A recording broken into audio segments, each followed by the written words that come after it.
l'ouragan Otis sur le sol mexicain, l'influence du cycle menstruel sur le cerveau, un astéroïde composé d'éléments inconnus par l'homme, la dégradation des signes vitaux de la Terre et une batterie révolutionnaire au sodium.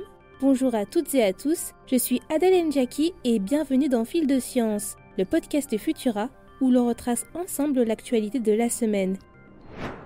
Un violent phénomène cyclonique s'est abattu cette semaine au Mexique. L'ouragan Otis a touché les côtes d'Acapulco ce mercredi matin avec des vents dépassant les 265 km/h. Cet ouragan de catégorie 5, soit le niveau le plus élevé, serait le phénomène le plus puissant jamais enregistré dans cette zone géographique. D'une simple tempête tropicale mardi matin à un ouragan de catégorie 3 quelques heures plus tard, Otis aurait gagné 177 km/h en une journée, le faisant passer à un phénomène de catégorie 5. Une intensification jugée ultra rapide par les chercheurs. L'événement se serait transformé en catastrophe de grande ampleur sans qu'aucune prévision météorologique ne l'ait prévu, établissant par conséquent des alertes météo et des ordres d'évacuation très tard dans certaines villes. D'après l'ANOAA, la National Oceanic and Atmospheric Administration, il se pourrait bien que les vents d'une perturbation située en Californie, ainsi que la montée des températures de l'eau sur les côtes mexicaines, aient pu contribuer à renforcer grandement ce phénomène cyclonique. Selon les météorologues, Otis devrait s'affaiblir en progressant à l'intérieur des terres, mais ces très fortes pluies seraient susceptibles de provoquer des inondations, des coulées de boue et des glissements de terrain ces prochains jours. Cette actualité vient nous rappeler qu'il nous reste encore des progrès à faire en termes de prévision météorologique et une fois encore, nous montre les conséquences catastrophiques que peuvent avoir le réchauffement climatique.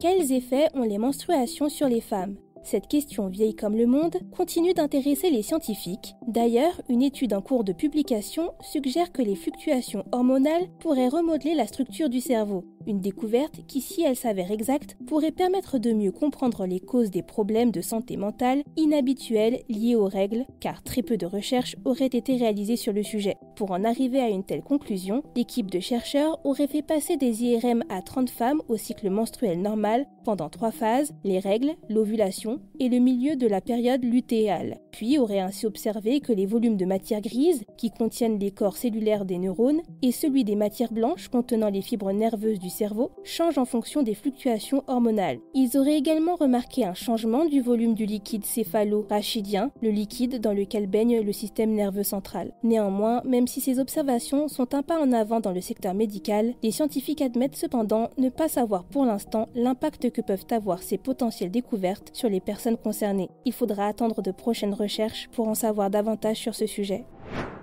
Suite à l'observation d'un astéroïde nommé 33 Polyhymnia, présent dans la ceinture principale d'astéroïdes qui se situe entre Mars et Jupiter, des scientifiques auraient découvert que cette roche serait composée d'éléments encore inconnus sur Terre. En effet, 33 Polyhymnia aurait d'après leurs calculs une densité massique plus forte que l'osmium, l'élément stable le plus dense connu à ce jour, possédant une densité de 22,6 g par cm3, une densité non représentée dans le tableau périodique. S'il existe des éléments ayant un numéro atomique bien plus élevés, produits pour leur part de manière expérimentale, ces derniers seraient plus lourds, plus instables et radioactifs, avec une durée d'existence souvent très courte, et donc ils ne pourraient pas, d'après les scientifiques, faire partie des composants d'un astéroïde. Cependant, des modèles uniquement théoriques pour le moment suggèrent qu'il pourrait exister un autre champ de stabilité nucléaire pour des éléments qui posséderaient une densité allant de 36 à 68,4 g par cm3, des éléments qui pourraient expliquer la densité de 33 Polyhymnia si l'astéroïde était composé en proportion significative de ces métaux super lourds aux propriétés certainement très exotiques d'après les chercheurs.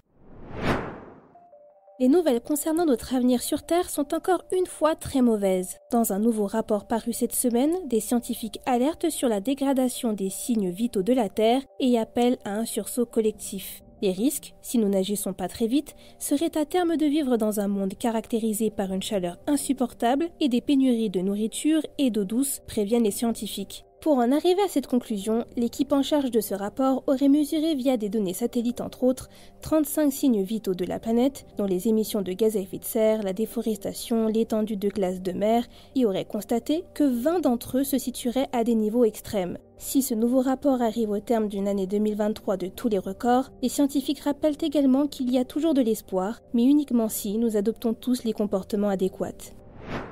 Nous finissons ce fil de science dans le secteur de l'énergie. Tiamat, une start-up française, lance une batterie révolutionnaire à base de sodium. Commercialisée depuis ce mois d'octobre, cette création pourrait représenter une alternative écologique et économique à nos batteries actuelles chargées au lithium, une matière première rare, sous tension, posant de sérieuses questions éthiques et environnementales. La batterie sodium-ion fonctionnerait sur le même principe qu'une batterie lithium-ion. Elle serait composée de 2 électrodes, la cathode et l'anode, baignant dans une solution conductrice appelée électrolyte. Elle présenterait des avantages non négligeables, puisque le sodium dont on parle se trouve dans le sel, sa durée de vie serait d'une dizaine d'années et présenterait des normes de sécurité plus élevées que cette dernière. Seul hic pour l'instant à l'horizon, son temps de recharge serait 10 fois plus élevé que pour une batterie au lithium. Retrouvez plus d'informations sur cette batterie au sodium et le reste de nos actualités sur Futura.